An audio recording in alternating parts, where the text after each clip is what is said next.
ये जो कल हमने किए थे सारे परमाणु, उनमें से पहले 20 परमाणु ये हैं, ठीक है।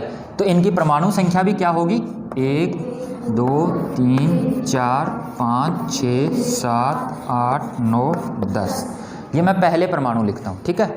अब आज जो हम बात करने वाले हैं, आज हम इसको जैसे ही करेंगे ना तो आपको एक चीज़ और समझ में आएगी, वो है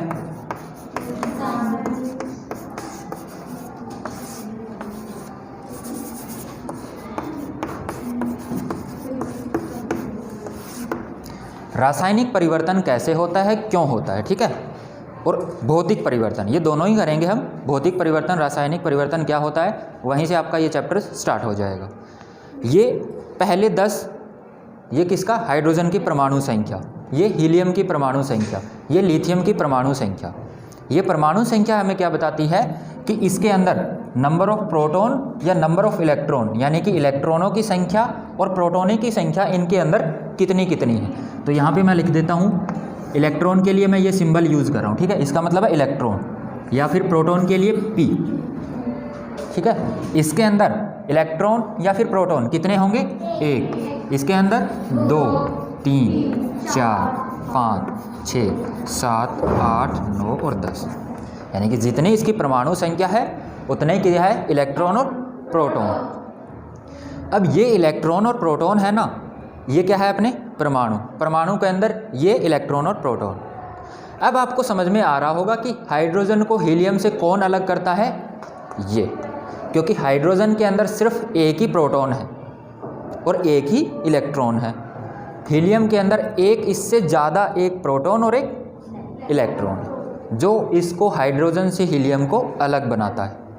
ऐसे ही बाकी सब को, जो प्रोटॉन है वो इन सब तत्वों को, सब परमाणुओं को अलग बनाता है, ठीक है ना।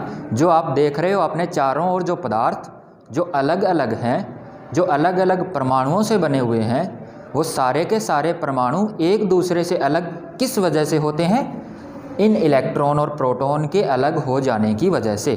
और इलेक्ट्रॉन और प्रोटॉन में भी जो सबसे इम्पोर्टेंट है वो है प्रोटॉन। अगर मेरे पास एक प्रोटॉन ऐसा है जो मैंने इस हाइड्रोजन के अंदर लाके जोड़ दिया, तो हाइड्रोजन क्या बन जाएगा, हीलियम बन जाएगा, ठीक है ना। और अगर हीलियम के अंदर मैंने एक प्रोटॉन और जोड़ दिया तो ये लिथियम बन जाएगा, ठीक है। लेकिन ये बस कह देना कि मैंने जोड़ दिया इतना आसान नहीं है, ठीक है ना। बहुत ज़्यादा एनर्जी, ऊर्जा चाहिए मुझे इसके अंदर एक प्रोटॉन जोड़ने के लिए, और इस धरती पे इतना अभी तक पॉसिबल ही नहीं हो पाया है, ठीक है ना।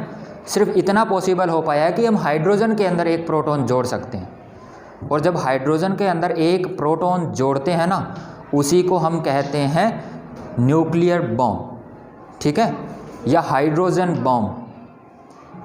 हाइड्रोजन बॉम्ब नाम सुना है आपने, ठीक है। वो ऐसे ही बनता है, वो ऐसे ही काम करता है। जो वो फटता है तो आपको पता है कितनी एनर्जी निकलती है, पूरा का पूरा शहर, पूरा का पूरा देश उसके अंदर जल के और राख हो सकता है, इतनी एनर्जी, ठीक है। तो इतनी एनर्जी उसके अंदर हमें उस प्रोटॉन को जोड़ने के लिए भी देनी पड़ती है, ठीक है ना।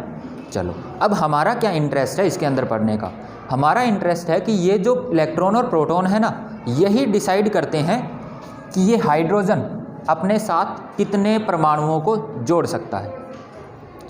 ये बोरॉन या ये कार्बन या ये नाइट्रोजन, सारे के सारे परमाणु अपने साथ किसी और परमाणु को कितना जोड़ सकते हैं और कैसे जोड़ सकते हैं, क्लियर है ना। ये कौन डिसाइड करेगा, ये इलेक्ट्रॉन की जो संख्या होती है ना, वो डिसाइड करती है, ठीक है।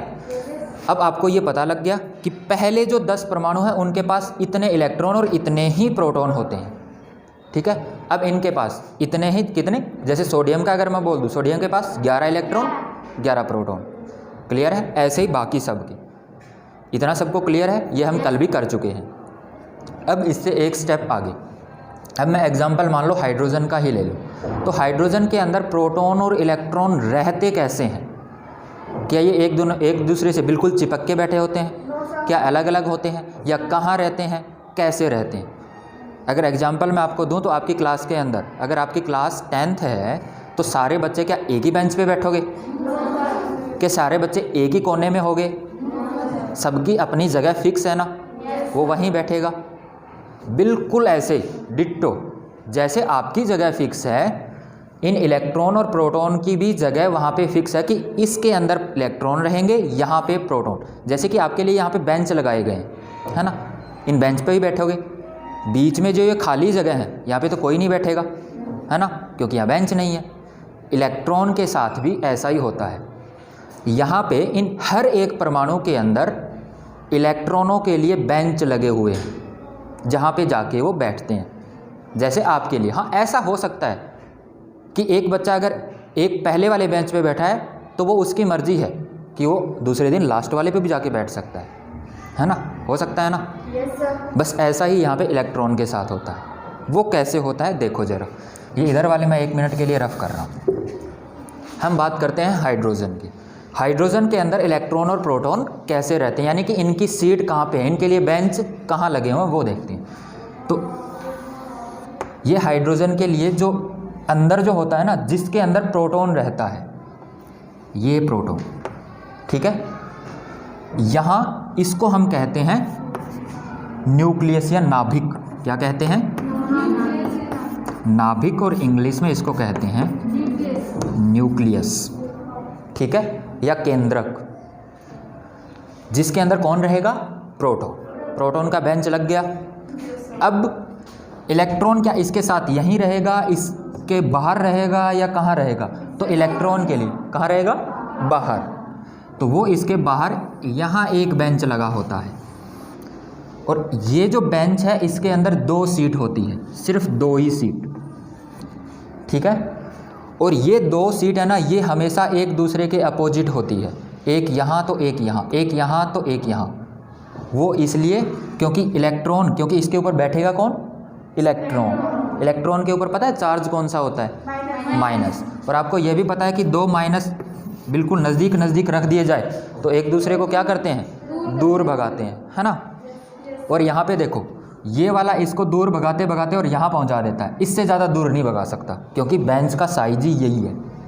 क्लियर है ना, समझ रहे हो सारे? तो अब इसके पास प्रोटॉन है, वो इसके अंदर। हाइड्रोजन के पास इलेक्ट्रॉन कितने हैं? एक इलेक्ट्रॉन है। वो इलेक्ट्रॉन इस वाली सीट पे बैठ जाएगा, चाहे वो इस वाली पे बैठे चाहे इस वाली, लेकिन है तो एक ही। एक पे बैठ गया, लेकिन इस बेंच पे सीट कितनी है? 2। दूसरी वाली सीट खाली।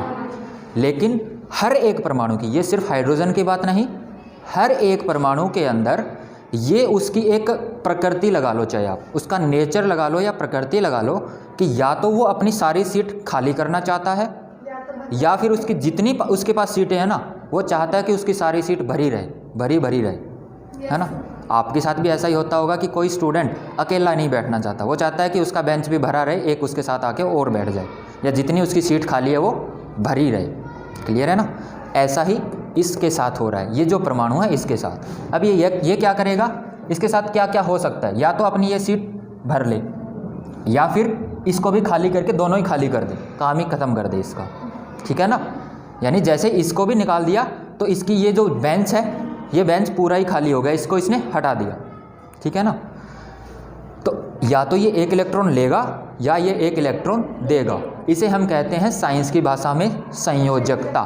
क्या कहते हैं? संयोजकता। हाइड्रोजन की संयोजकता कितनी हुई? 1। जितने वो इलेक्ट्रॉन देता है उतनी ही उसकी संयोजकता होती है, ठीक है। अब ये देता या लेता कैसे है?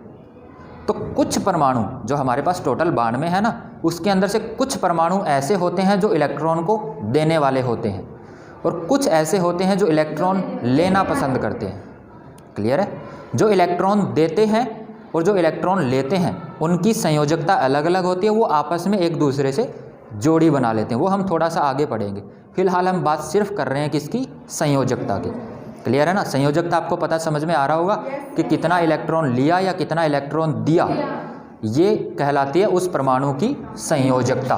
क्या आप लिख सकते हो इसको? न्यूक्लियस के अंदर कौन रहता है? प्रोटॉन। बाहर कौन रहता है? तो ये हाइड्रोजन इलेक्ट्रॉन देगा कि प्रोटॉन? इलेक्ट्रॉन ही देगा, प्रोटॉन कभी नहीं दे सकता। वो प्रोटॉन देने के लिए उसे ये वाला जो चक्कर है ना इसके चारों, यानी इस नाभिक को तोड़ना पड़ेगा, और नाभिक को तोड़ना इतना आसान नहीं है। इतनी एनर्जी चाहिए, इतनी एनर्जी कि जिससे पूरा देश, पूरा गांव भी जल जाए, पूरा शहर जल जाए, इतनी एनर्जी, इतनी हीट, इतनी गर्मी, ठीक है, और इतनी हमारे लिए पॉसिबल नहीं हो पाती, ना इस प्रोटॉन के लिए पॉसिबल हो पाती। और जब तक इसको इतनी ऊर्जा नहीं मिलेगी ये नहीं टूटेगा। क्लियर है ना। तो संयोजकता में हमेशा इलेक्ट्रॉन ही दिए जाएंगे या इलेक्ट्रॉन लिए जाएंगे। ठीक है संयोजकता। अब मुझे बताओ हाइड्रोजन की संयोजकता कितनी होगी? एक। ठीक है। अब संयोजकता का एक सिंबल भी होता है। कई बार संयोजकता प्लस होती है, कई बार माइनस होती है। ये प्लस और माइनस हम इसलिए लगाते हैं ताकि हमें पता चल जाए उसके प्लस माइनस को देखते ही कि वो इलेक्ट्रॉन ले रहा है कि इलेक्ट्रॉन दे रहा है। अब मुझे बताओ इलेक्ट्रॉन के ऊपर कौन सा चार्ज होता है? माइनस। अगर कोई परमाणु अपने अंदर इलेक्ट्रॉन ले रहा है तो उसके ऊपर कौन सा चार्ज आएगा? माइनस, क्योंकि वो इलेक्ट्रॉन ले रहा है और इलेक्ट्रॉन के ऊपर चार्ज भी माइनस होता है। ठीक है। तो कोई भी परमाणु अगर इलेक्ट्रॉन लेगा तो उसके ऊपर कैसा चार्ज आएगा? उसकी संयोजकता क्या होगी? माइनस। ठीक है ना। इलेक्ट्रॉन देगा तो प्लस, जब इलेक्ट्रॉन लेगा तो माइनस। ठीक है। अब हाइड्रोजन पे आ जाओ। ये संयोजकता अगर आपको क्लियर है तो अब सब की आप बता सकते हो। अब एक चीज़ और इससे आगे, हाइड्रोजन अपना क्या कर सकता था? एक इलेक्ट्रॉन ले सकता था या एक इलेक्ट्रॉन दे सकता था। अगर वो एक इलेक्ट्रॉन ले रहा है तो उसकी संयोजकता कितनी होती है? एक। प्लस या माइनस? माइनस का एक। और अगर वो अपना इलेक्ट्रॉन देगा तो उसकी संयोजकता क्या होगी? एक प्लस। क्लियर है ना। और हाइड्रोजन के पास यही ज़्यादातर होती है कि वो इलेक्ट्रॉन देना ही पसंद करता है, वो दानवीर ज़्यादा है। ठीक है ना। तो इसका मतलब उसकी संयोजकता कितनी हुई? प्लस का एक, क्योंकि वो इलेक्ट्रॉन दे रहा है। क्लियर है। ठीक है। तो इसकी अब मैं यहाँ पे लिख रहा हूँ इनकी संयोजकताएं।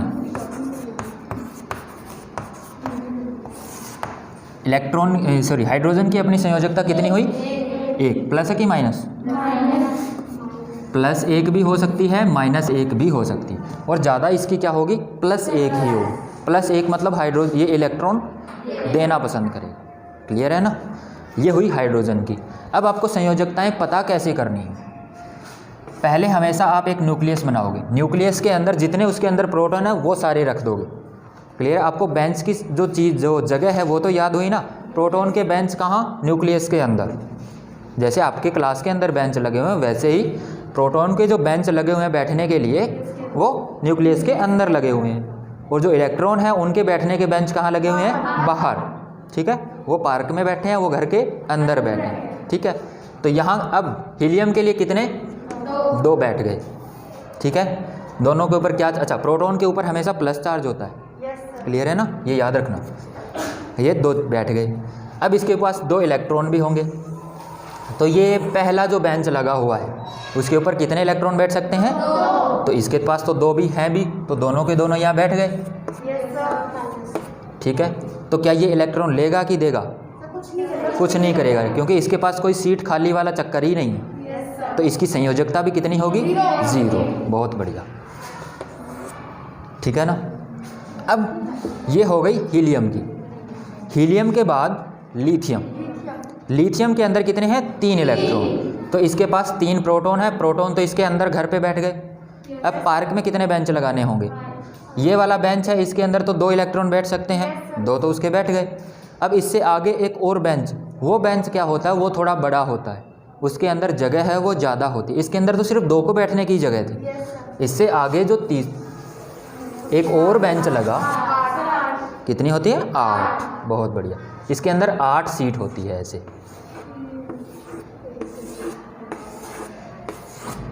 हो गई 8। ठीक है। ये आठों की आठों फिलहाल खाली है, लेकिन इसके पास, किसके पास? लिथियम के पास एक इलेक्ट्रॉन है, तो वो इनमें से किसी एक पे जाके बैठ जाएगा। मान लो वो यहाँ बैठ गया। ठीक है। अब इसके लिए ये 8 इलेक्ट्रॉन, 7 और खाली बच गए। क्या इसके लिए ये आसान है कि ये 7 के 7 कहीं से लाके भर सके? या फिर ये आसान है कि एक इलेक्ट्रॉन को निकाल के बाहर फेंके? है ना। तो ये देना पसंद करेगा कि लेना? देना। तो कितने इलेक्ट्रॉन देगा? ए। संयोजकता कितनी हुई? ए। प्लस की माइनस? माइनस होगी। प्लस। इलेक्ट्रॉन जब लेगा तब माइनस, देगा तब प्लस। बहुत बढ़िया। ये हो गई प्लस का ए। क्लियर है ना। ये संयोजकता ही आगे आपको दो यौगिक आप बना रहे हो, वो H2O बनेगा या H2SO4 बनेगा। ये 2 4 कैसे, ये आप यहीं से समझ पाओगे अगर आपको संयोजकता समझ आइए। क्लियर है ना? हाँ, इसका +1 हो गया। अब आ जाओ बेरिलियम पे। बेरिलियम के अंदर क्या होगा? 4 ही प्रोटॉन 4 ही इलेक्ट्रॉन। तो अंदर यहाँ पे घर के अंदर तो 4 प्रोटॉन बैठ गए, ठीक है। अब बाहर 2 इलेक्ट्रॉन तो यहाँ ही बैठेंगे, ये तो बेंच पक्का है। इसके बाद एक तो यहाँ बैठ गया, एक और कहीं इनमें से कहीं पे बैठना पसंद करेगा। तो इनकी 2 इलेक्ट्रॉन की आपस में कभी नहीं बनती, यूँ समझ लो, ठीक है। ये यहाँ तो ये यहाँ बैठेगा, ज़रूरी नहीं है ये यहाँ बैठा दो चाहे यहाँ बैठा दो, लेकिन ये पसंद यहाँ पे बैठना करता है। ये आप धीरे धीरे बड़ी क्लासों में जाओगे तब आप अच्छे से समझ लोगे कि यहाँ क्यों बैठना पसंद करता है, ठीक है ना। लेकिन आइए, इसके लिए आपको कोई टेंशन लेने की ज़रूरत नहीं है, बस आपको 2 इलेक्ट्रॉन बैठाने हैं, ठीक है ना। और ये भी याद रखना है, पहले वाला बेंच इसके अंदर हमेशा 2 ही जगह खाली होती है, दूसरे वाले बेंच में 8। क्लियर है सबको? पहले वाला बेंच है उसका नाम होता है K, दूसरे वाला बेंच है उसका नाम होता है L, क्योंकि नेमिंग भी करनी ज़रूरी है ना। ये तो है नहीं कि इसको हम पहले वाला इसको वाला दूसरे वाला, सामने वालों को कैसे बताएंगे, तो उसको बताएंगे ये K वाला बेंच ये L वाला बेंच, ठीक है। इसी बेंच को साइंस की भाषा में कहते हैं शेल। क्या कहते हैं? शेल। शेल भी ये वाला शेल, ठीक है। एक सेल ये भी होता है, इसका मतलब तो कोशिका होता है। ये शेल मतलब एक छोटी सी कोठरी, ठीक है ना, उसको हम बोलते हैं शेल या कक्ष। चलो, इसके अंदर 2 इलेक्ट्रॉन है। अब मुझे बताओ 3 और 2 3 6 इसके पास खाली रह गए, क्या ये 6 इलेक्ट्रॉन भरे या 2 दे दे? 2 देना आसान है, तो इसकी संयोजकता कितनी हुई? +2। अब इसका मुझे बताओ, नीचे जो बोरोन बचा, बेरिलियम की तो +2 हो गई, बोरोन की +3। बहुत बढ़िया, समझ आ रहा है ना। तो इसकी संयोजकता हुई +3। कार्बन, इसकी संयोजकता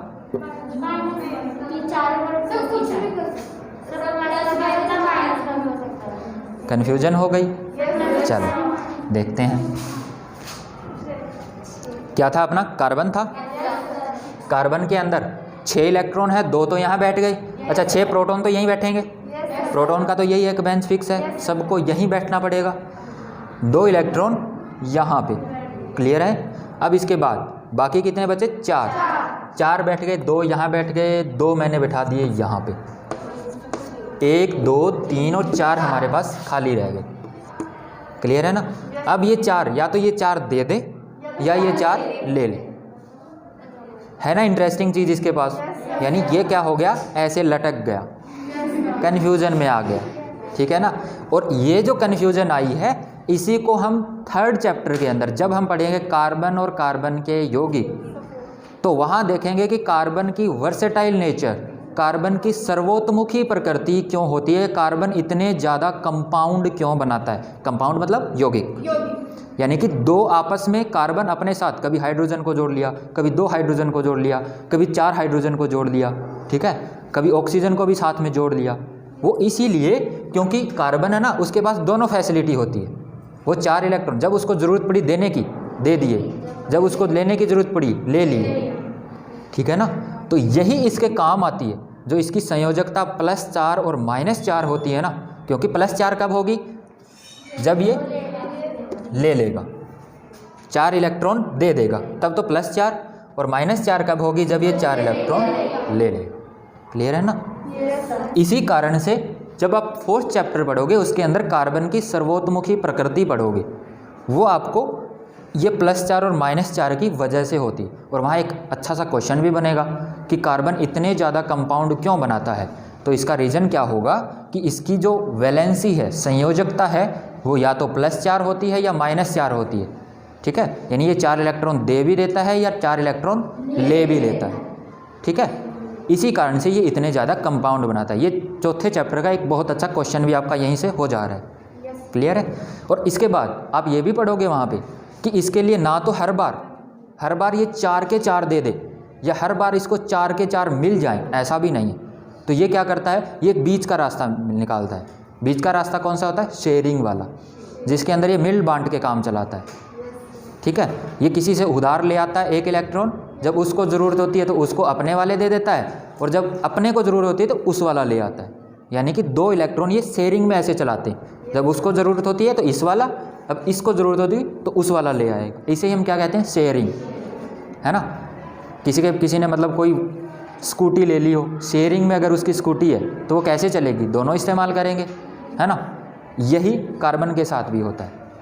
और जब कार्बन ऐसे शेयरिंग करता है तो उसके बीच में जो बॉन्ड बनता है आपस में, उसे हम कहते हैं सहसंयोजी आबंध।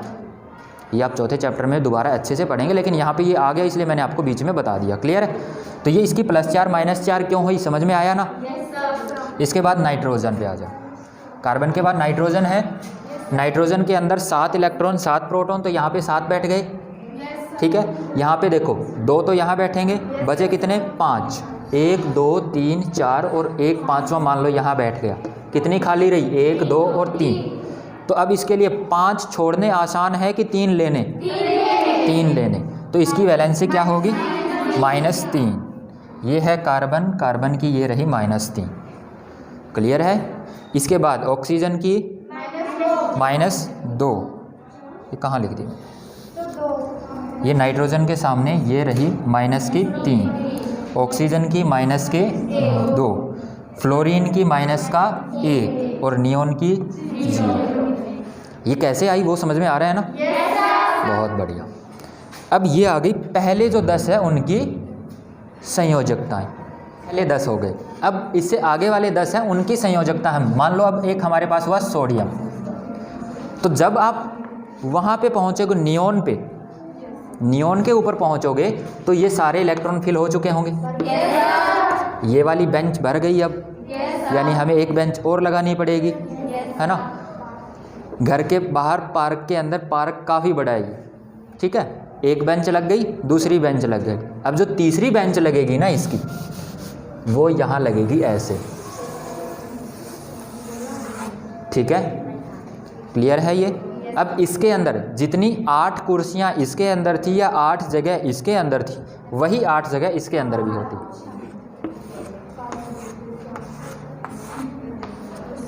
1 2 3 4 5 6 7 और ये रही 8 जगह हो गई 8। अब वैसे ही आपको सोडियम से लेके और आगे भरते जाना है इनको, ठीक है। सोडियम के पास 11 है तो 10 तो यहाँ तक ऐसे ही भरेंगे, 11वां इनमें से कहीं एक पे यहाँ पे आ गया मान लो, तो इसके लिए बाकी के 7 भरने आसान है कि एक को छोड़ना आसान है ना। तो सोडियम के लिए जो संयोजकता होगी +1, यहाँ लिख देता हूँ, ठीक है। सोडियम का एटॉमिक नंबर या परमाणु संख्या 11 और इसकी संयोजकता +1। ऐसे ही फिर इससे आगे क्या है, मैग्नीशियम।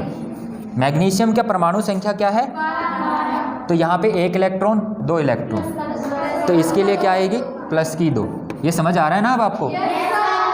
मैग्नीशियम के बाद एल्यूमिनियम, इसके लिए +3। मैग्नीशियम एल्यूमिनियम, एल्यूमिनियम के बाद क्या है अपना सिलिकॉन। सिलिकॉन के अंदर फिर से वही कंडीशन कि ये या तो 4 दे सकता है या 4 ले सकता है, तो इसके लिए क्या आएगी, +4 और -4, ठीक है। जैसे कार्बन के साथ होता है ना, कार्बन बहुत सारे कंपाउंड बना सकता है, वैसे ही ये सिलिकॉन है, ये भी बहुत सारे कंपाउंड बना सकता है, ठीक है। और सिलिकॉन ज़्यादातर मात्रा में पता है कहाँ पाया जाता है, जो हमारी सिलिका है, यानी कि हमारी जो रेत है ना, मिट्टी है, उसके अंदर ये सिलिकॉन सबसे ज़्यादा मात्रा में पाया जाता है, ठीक है। और इसीलिए सिलिकॉन पाया जाता है क्योंकि ये बहुत सारे कंपाउंड बना लेता है। क्लियर है। ये आप बड़ी क्लासों में पढ़ोगे कि ये कौन कौन से कंपाउंड बनाता है। कार्बन वाले हैं वो तो आप इसी क्लास में पढ़ लोगे, लेकिन सिलिकॉन वाले आप बड़ी क्लासों में पढ़ोगे, ठीक है। अब सिलिकॉन के बाद आगे क्या था अपना, फॉस्फोरस। फॉस्फोरस का 15, इसके लिए कौन सी होगी अब, -3 होगी। -3 क्यों होगी, समझ में आ रहा है। क्योंकि ये 15 में से 10 तो अंदर भरे गए, 5 इस बाहर वाले में भरेंगे, 3 सीट इसके लिए खाली बचेगी, तो ये क्या करेगा, 3 इलेक्ट्रॉन लेना पसंद करेगा। क्लियर है ना। ये फास्फोरस की हो गई। फास्फोरस से आगे सल्फर, उसकी लिख सकते हो। फास्फोरस के आगे सल्फर, सल्फर की क्या होगी, -2। ये बहुत इंपॉर्टेंट है सल्फर भी, इनकी संयोजकताएं। सल्फर की संयोजकता कितनी होगी, -2। उसके बाद आगे क्लोरीन, क्लोरीन की संयोजकता -1। 1। इसके बाद आर्गन, आर्गन की संयोजकता 0। ठीक है। अब आपको एक इंटरेस्टिंग सी चीज़ नहीं दिख रही कि हीलियम का 0 आया, फिर नियोन का 0 आया, उसके बाद आर्गन का 0 आया। मतलब कुछ परमाणु ऐसे हैं जो अपना शांत रहना पसंद करते हैं, उनको किसी से कोई झगड़ा पसंद नहीं, है ना। ऐसे जो परमाणु हैं उनको हम कहते हैं नोबल गैसेस। क्या कहते हैं? या उत्कृष्ट गैस हिंदी में। ठीक है। नोबल गैस इसलिए कहते हैं कि ये सबसे आदर्श होती है, इनको किसी से कोई लेना देना नहीं। क्लियर है ना। बहुत ही क्या बोलते हैं इसको, संस्कारी। आर्गन के बाद हमारा आया था पोटेशियम। पोटेशियम का जो परमाणु संख्या होगा, क्योंकि इससे आगे फिर एक सीट और लगेगी उसका, तो उसके अंदर एक ही इलेक्ट्रॉन होगा, वो इलेक्ट्रॉन उसको देना पसंद करेगा, तो उसका हो गया +1। और कैल्शियम उसका हो गया +2 जाएगा। ठीक है। अब आपको फटाफट से समझ आ जाएगा।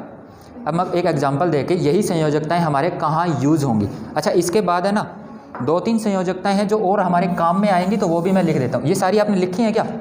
अगर नहीं लिखी है तो आप दोबारा से अपना YouTube खोलना, YouTube से वीडियो देखना और लिख लेना।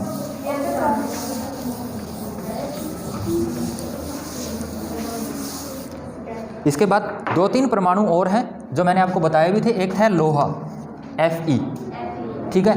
इसके बाद एक और है जिंक, और एक है कोबाल्ट, एक है निकल। निकल को तो छोड़ दो, चाहिए इतना नहीं है। ठीक है। एक है मैग्नीज। इनकी भी आपको संयोजकताएं थोड़ी सी ध्यान में रखनी है, ज़्यादा से ज़्यादा तो रखनी है लोहे और जिंक की। जो आयरन है, लोहा है, इसकी 2 संयोजकताएं होती है, +2 और +3। +2 मतलब ये 2 इलेक्ट्रॉन दे सकता है, +3 मतलब ये 3 इलेक्ट्रॉन भी दे सकता है। ये दोनों इसके लिए ज़्यादा ज़रूरी है। क्लियर है। इसके बाद जिंक, जिंक के लिए +2, यानी ये 2 इलेक्ट्रॉन दे सकता है। क्लियर है। लोहे और जिंक की। कोबाल्ट के लिए भी सेम, +2, ये भी 2 इलेक्ट्रॉन दे सकता है। मैग्नीज, इसके लिए भी सेम, ये 2 इलेक्ट्रॉन दे सकता है। क्लियर है। इनकी क्लियर हुई सबकी? ये +2 +2 +2, ठीक है ना। ये याद भी रखना आप।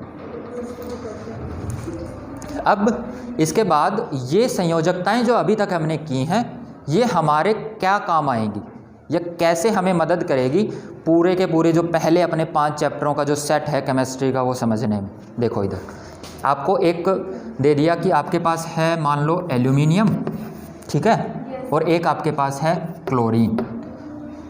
एक ये परमाणु है और एक क्लोरीन परमाणु है। ठीक है।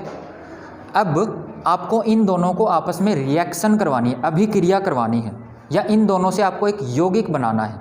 ठीक है। तो वो यौगिक क्या बन सकता है, और सिर्फ वही बनेगा और नहीं बनेगा।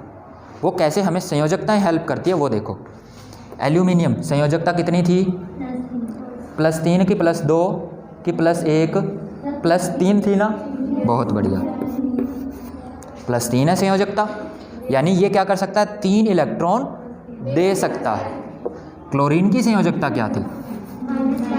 मतलब ये 1 इलेक्ट्रॉन ले सकता है। अब ये तो 3 दे सकता है, जबकि ये 1 ही ले सकता है। यानी इसको 3 इलेक्ट्रॉन देने के लिए कितने क्लोरीन चाहिए होंगे? 1 क्लोरीन को तो 1 ही इलेक्ट्रॉन ले सकता है। अगर 2 क्लोरीन होंगे तो 2 इलेक्ट्रॉन, 3 क्लोरीन मतलब 3 इलेक्ट्रॉन। ये 3 क्लोरीन क्यों चाहिए? क्योंकि इसके पास 3 इलेक्ट्रॉन है भाई, और ये 3 इलेक्ट्रॉन दे सकता है, और ये सिर्फ 1 ही ले सकता है। हो गई ना गड़बड़। तो इसको क्या करना है? क्लोरीन को 3 क्लोरीन अपने जैसे 2 और लेके आने होंगे, तभी ये इसके साथ कोई बातचीत करेगा, वरना दोनों कोई बातचीत नहीं करेंगे। ये इसको क्या कहता है? एल्यूमिनियम क्लोरीन को कहता है कि भाई तू अपने जैसे 2 और लेके आ, तब हमारा कोई समझौता हो सकता है। ठीक है ना। और तभी ये दोनों आपस में बराबर होंगे और एक यौगिक बनाएंगे। ठीक है। वो यौगिक, अच्छा फिर क्या हो गया? अब मान लो ये 3 क्लोरीन अपने जैसे ले आया, एक ये रहा और एक ये रहा। ठीक है। तो एल्यूमिनियम 1 क्लोरीन 3, जब इनका यौगिक बनेगा तो उसके अंदर एल्यूमिनियम के कितने परमाणु होंगे? 1। क्लोरीन के कितने परमाणु होंगे? 3। तो बना क्या? एल्यूमिनियम का एक ही परमाणु है तो एल्यूमिनियम को तो एक ही लिख दिया हमने। क्लोरीन, क्लोरीन के कितने परमाणु हैं? 3, तो इसके पैर में लिख देते हैं 3, ठीक है ना। और इसी को शॉर्ट तरीके से बनाने का कि हर बार आपको इतना ना सोचना पड़े, ये तो थी इसके पीछे विज्ञान, आपको ना सोचना पड़े, इसके लिए आपको क्या करना है, इनको क्रॉस मल्टीप्लाई। एल्यूमिनियम की इसके साथ क्रॉस मल्टीप्लाई, एल्यूमिनियम क्लोरीन की इसके साथ, ये क्लोरीन के साथ पैर में क्या आ जाएगा 3, एल्यूमिनियम के पैर में 1, तो एल्यूमिनियम के पैर में 1 लगा दो चाहे मत लगाओ, ठीक है ना। ऐसे बनते हैं कंपाउंड, ठीक है। अब इसके बाद ये एल्यूमिनियम और इसका दिया, मैं आपको और एग्जांपल देता हूँ कुछ। सोडियम, और सोडियम का मैं बनाता हूँ ऑक्सीजन के साथ, ठीक है। सोडियम की परमाणु जो संयोजकता है वो है +1, ऑक्सीजन की है -2, ठीक है। सिंपल क्रॉस मल्टीप्लाई, इसके पैर में कितना आएगा, -2 नहीं, सिंपल 2 लिख दो। ये माइनस है ना, ये वो लेंस वाले माइनस नहीं है, ये माइनस कौन से हमें बता रहे हैं कि ये 2 इलेक्ट्रॉन, ये वाला जो ऑक्सीजन है 2 इलेक्ट्रॉन ले सकता है, +1 बता रहा है ये 1 इलेक्ट्रॉन दे सकता है, तो N2O बन गया इन दोनों का कंपाउंड। क्लियर है ना? आया समझ में कैसे हमारे। अब ये चीज़ तो हो गई हमारे कैसे यौगिक बनेंगे। अगर आपने Na2O की बजाय कुछ और लिख दिया तो गलत हो जाएगा, क्योंकि आपने क्या बदल दिया, आपने इनकी संयोजकताएं ही बदल दी। संयोजकताएं बदल दी मतलब आपने परमाणु ही बदल दिया, परमाणु बदल दिया आपने मतलब विज्ञान ही बदल दी, ठीक है। ये बेसिक गलती है जो आपको नहीं करनी। क्लियर है ना? इसके आगे हमारा चैप्टर, अब चैप्टर के अंदर जो स्टार्ट होगा वो पहला है रासायनिक अभिक्रिया। उसके लिए आपको समझना है रासायनिक परिवर्तन और भौतिक परिवर्तन क्या होता है। अब मुझे एक चीज़ बताना, जैसे मान लो यही एक कागज़ का टुकड़ा है, यानी कि डिब्बा है, ठीक है। इसको मैंने पहले, ये खुला है, इसको मैंने बंद कर दिया, कुछ परिवर्तन आया इसके अंदर, पहले खुला था अब बंद हुआ, बस यही बदलाव आया, परिवर्तन तो हुआ। अब फिर से मैंने इसको खोल दिया दोनों तरफ से, फिर से खुल गया, परिवर्तन हुआ इसके अंदर। ये जो ऐसे परिवर्तन होते हैं, अब इसको क्या, जैसे ये पहले था वैसा मैं बना सकता हूँ इसको वापस बंद कर दो, ये बन जाएगा वैसे का वैसा, है ना। ऐसे और सारी जितने भी पदार्थ आपके चारों ओर है, उनके अंदर हम ऐसे बदलाव अगर कर सकें कि जैसा वो पहले था वैसा ही हमें वापस मिल जाए, उसके अंदर कोई नई चीज़ ना बने, ऐसे अगर परिवर्तन हो जाए ना, तो उनको हम क्या कहते हैं, भौतिक परिवर्तन, ठीक है। भौतिक परिवर्तन मतलब जिसमें कोई नया ना बना,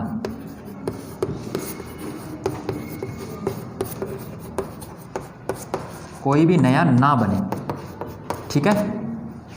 यह नया पदार्थ, यहाँ लगा लेना पदार्थ, ठीक है। रासायनिक परिवर्तन अब क्या होगा, देखो इधर,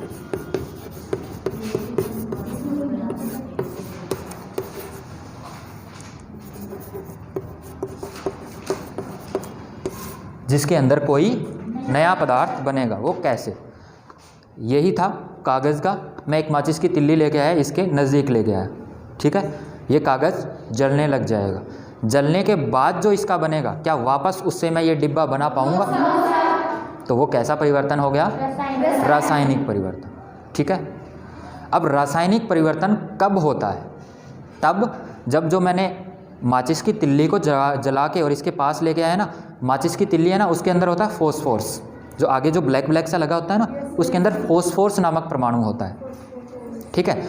वो फॉस्फोरस परमाणु जलता है, लकड़ी को साथ में जलाता है और जला के इसके पास आता है, ठीक है, और फिर इसको जलाता है, कागज़ को, और जैसे ही कागज़ को जलाया, दोनों ने आपस में क्या कर ली, अभिक्रिया कर ली और नया यौगिक बना लिया, ठीक है ना। नया यौगिक बना लिया तो वो पुराने वाला है वो ख़त्म हो गया, उसकी सारी क्वालिटी ख़त्म हो गई, वो जैसा दिख रहा था, जैसा था, वो सारी चीज़ें बदल गई, तो वहाँ पे क्या हो जाएगा, रासायनिक परिवर्तन, ठीक है। तो रासायनिक अभिक्रिया अगर वहाँ होगी जहाँ पे क्या होगा, रासायनिक परिवर्तन। तो रासायनिक अभिक्रिया समझ में आई? yes, sir। रासायनिक अभिक्रिया वहाँ पे जहाँ पे रासायनिक परिवर्तन होगा। क्लियर है? अब जैसे मैंने कहा कि मैंने लकड़ी को जलाया, लकड़ी के अंदर मूल रूप से जो चीज़ें होती है वो होता है कार्बन का परमाणु, ठीक है ना। लकड़ी के अंदर जो होता है वो होता है कार्बन का परमाणु। कार्बन, और आपको पता है कार्बन को या किसी भी चीज़ को जलने के लिए किसकी आवश्यकता होती है? ऑक्सीजन की, है ना। ऑक्सीजन के बिना कोई चीज़ नहीं जलेगी। कार्बन को मैंने जलाया, जलाया मतलब ऑक्सीजन के साथ मिलाया इसको, कार्बन को ऑक्सीजन के साथ, ठीक है। ऑक्सीजन जब हम लिखते हैं ना तो इसको O2 से लिखते हैं, यानी कि ऑक्सीजन के दो परमाणु आपस में साथ रहते हैं, इकल्ले नहीं रह सकता। कार्बन का इकल्ला परमाणु रह सकता है, इसको दो की आवश्यकता नहीं होती, ठीक है। अब दोनों को क्या किया मैंने? आपस में मिलाया, मिलाया मतलब रासायनिक अभिक्रिया करवा दी, क्लियर है। और जब दोनों मिलते हैं तो इनसे क्या बनना चाहिए? अब मुझे बताओ, कार्बन इसकी वैलेंसी कितनी होती है? 4, या तो वही लेगा या देगा। ऑक्सीजन की वैलेंसी कितनी होती है? 2, ठीक है ना। अब ऑक्सीजन की वैलेंसी 2, कार्बन की 4, यानी ये ऑक्सीजन क्या कर सकता है? 2 ले सकता है, कार्बन 4 दे सकता है। कितने ऑक्सीजन चाहिए होंगे उसको? 2 ऑक्सीजन चाहिए ना। यानी जब ये दोनों आपस में मिलेंगे तो यहाँ पे क्या बनना चाहिए? बनना चाहिए ना। और जब इन दोनों की अभिक्रिया होती है सही से तो यही बनता है, क्लियर है ना। CO2 कब बनेगा? CO2 जब कार्बन जलेगा, जल के किसके उपस्थिति में? ऑक्सीजन की उपस्थिति में जलेगा तो वो CO2 बनाता है। जब हम प्रतीक लिख दिए हमने, इनके प्रतीक हम पढ़ चुके हैं। कार्बन को कार्बन के प्रतीक में, ऑक्सीजन को ऑक्सीजन के प्रतीक में, और कार्बन डाइऑक्साइड को कार्बन डाइऑक्साइड के प्रतीक में लिख दिया, और इधर लगा दिया बीच में प्लस का साइन। तो इसको हम कहते हैं रासायनिक समीकरण, ठीक है। और जब ये दोनों आपस में मिल रहे हैं, हाँ, यानी कि हम इसको शब्द की फॉर्म में बोल रहे हैं कि कार्बन ऑक्सीजन के साथ मिला और कार्बन डाइऑक्साइड बनाया, इसको हम कहते हैं कि दोनों के बीच क्या हुई है? रासायनिक अभिक्रिया। क्यों? क्योंकि कार्बन और दोनों ने एक नई चीज़ बनाई है, ठीक है। अगर नई नहीं बनाता तो वो रासायनिक अभिक्रिया नहीं होती। तो जहाँ पे रासायनिक परिवर्तन होगा मतलब नई चीज़ बनेगी, जहाँ पे भौतिक परिवर्तन होगा मतलब नई चीज़ नहीं बनेगी या नया पदार्थ नहीं बनेगा, क्लियर है। रासायनिक समीकरण, जब हम उसी रासायनिक अभिक्रिया को प्रतीक के फॉर्म में लिख देते हैं तो वो रासायनिक समीकरण हो जाता है, क्लियर है ना। तो आज के लिए हमारा इतना ही बहुत है।